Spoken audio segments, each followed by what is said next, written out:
groot trek, die botsing met die Zulus en die voortrekkers se geloof in God.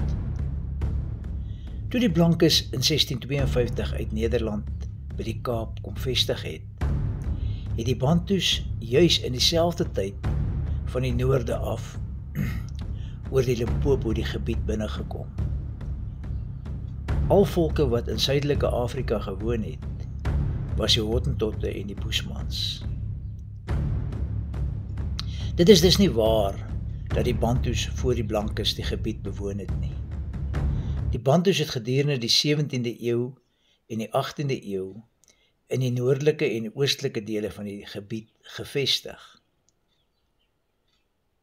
Die trekboere het ook gedurende die 17de en die 18de eeu ooswaarts en noordwaarts gevestig. Veral ooswaarts tot in die Oos-Kaap, by die huidige Graafrenet en Koelsberg. Die eerste ontmoeting tussen Blankes en Bantus was eers in 1771. Die Bantus het die Boesmans uitgemoor en die Boesmans het toe na die droë westelike dele gevlug. Die Zulus het ook die ander Bantu-volke uitgemoor. Groot dele van die gebied wat ons vandag as Suid-Afrika ken, was onbewoon toe die groot trek in 1836 plaasgevind het. Die rede waarom die Oos-Kaapse trekboere die binneland ingetrek het, was omdat hulle baie ontevrede was met die liberale regering en die liberale kerk aan die Kaap, wat ook groot onreg teen hulle gepleeg het. Toe die voortrekkers die groot trek aangepak het een van hulle leiers, Piet Retief, 'n manifest met hulle beginsels opgestel, wat getuig van hulle afhanklikheid van die Here, gehoorsaamheid aan hulle hemelse Vader en vertroue op die almagtige God. Ek lees net 'n uittreksel uit die manifest. Ons verlaat die Kaap ten einde 'n rustiger lewe as vroeër te lei. Ons sal geen volk molesteer nie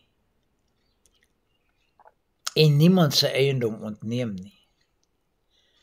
As ons egter aangeval word, sal ons persoon en eiendom teen enige vyand verdedig.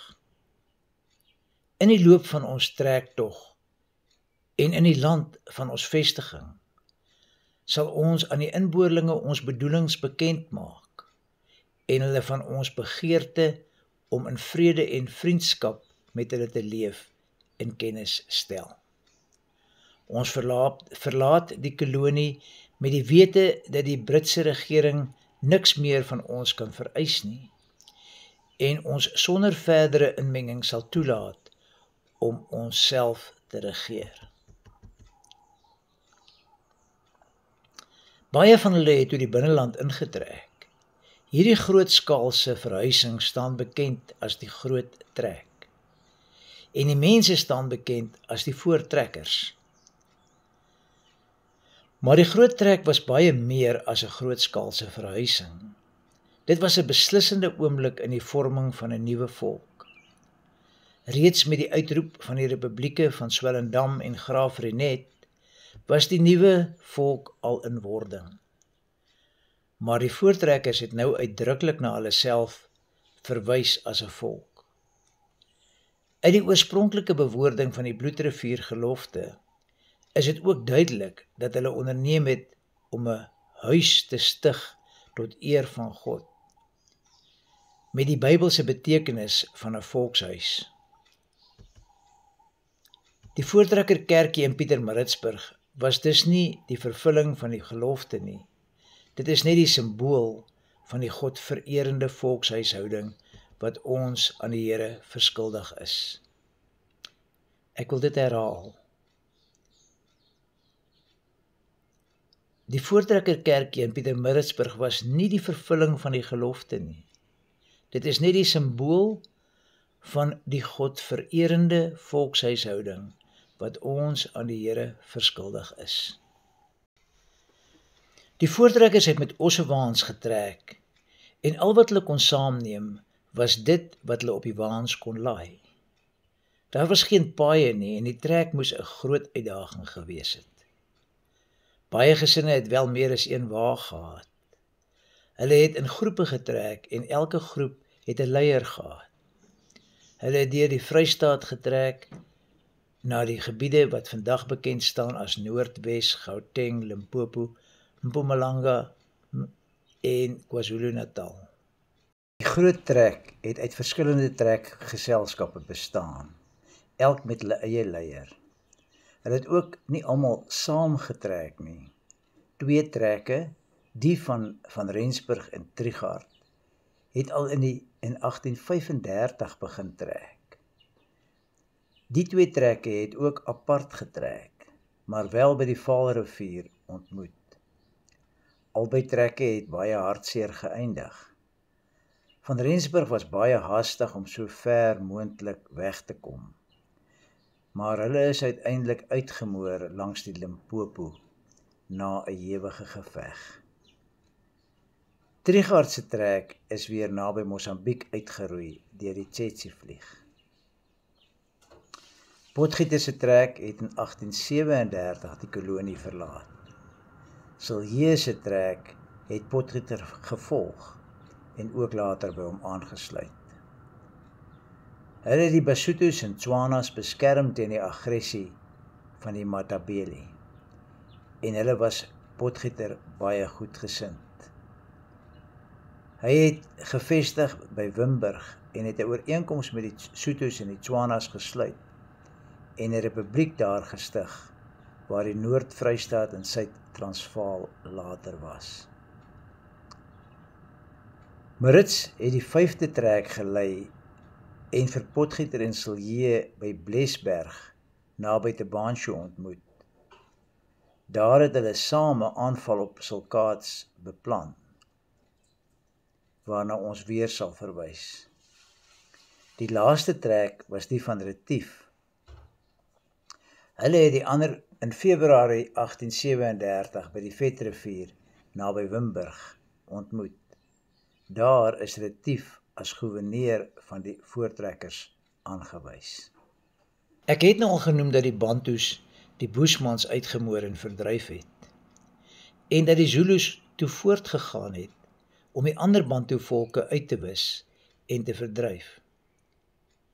Die Zulus onder konings Shaka en Dingaan het die Swazi, die Pondu, die Tembu en die Xhosa in die oostelike gebied uitgemoor en verdryf.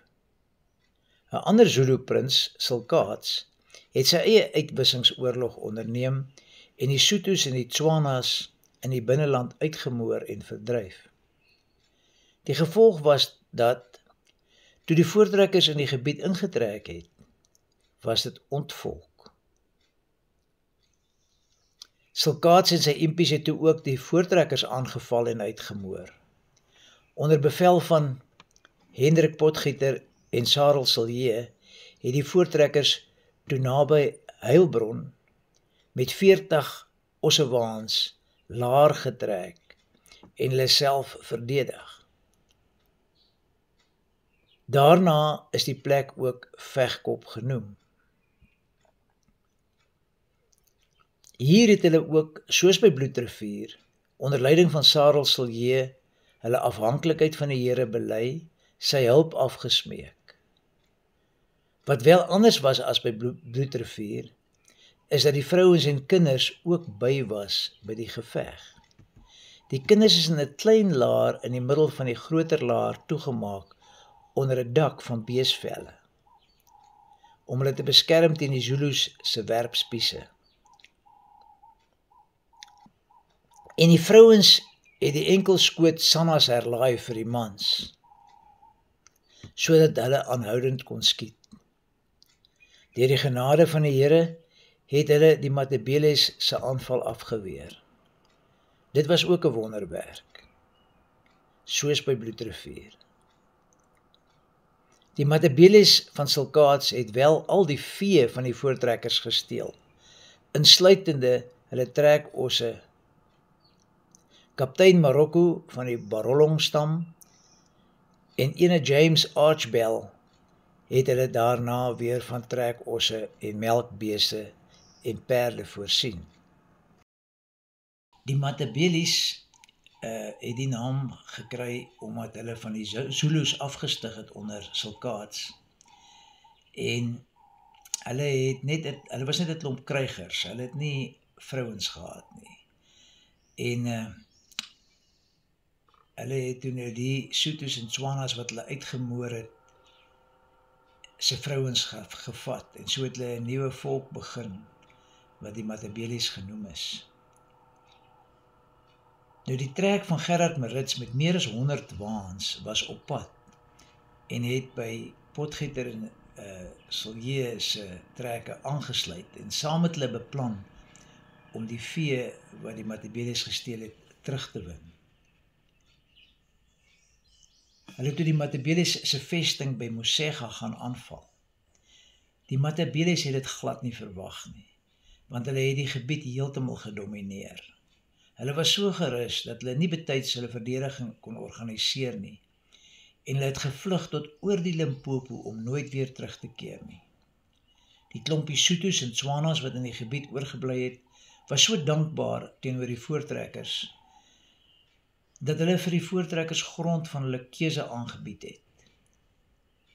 Dit is in hierdie gebied waar die Boererepublieke dan ook gestig is. Weereens moet ek beklemtoon dat ons voorouers nie grond van ander volke afgeneem het nie. Hulle het in onbewoonde gebied gevestig en per vrywillige ooreenkoms grondgebied bekom. Mense wat beweer dat ons die grond van die Bantus gesteel het of met geweld afgeneem het, lieg. Aan die ander kant het die Britse regering egter nie geskroom om ander volke se gebiede af te neem nie. Ons voorouers het ander volke se gebiede en grense gerespekteer. Met hulle terugkeer na die oorwinning, het ook die trekke van Piet Retief en Piet Uys by hulle aangesluit.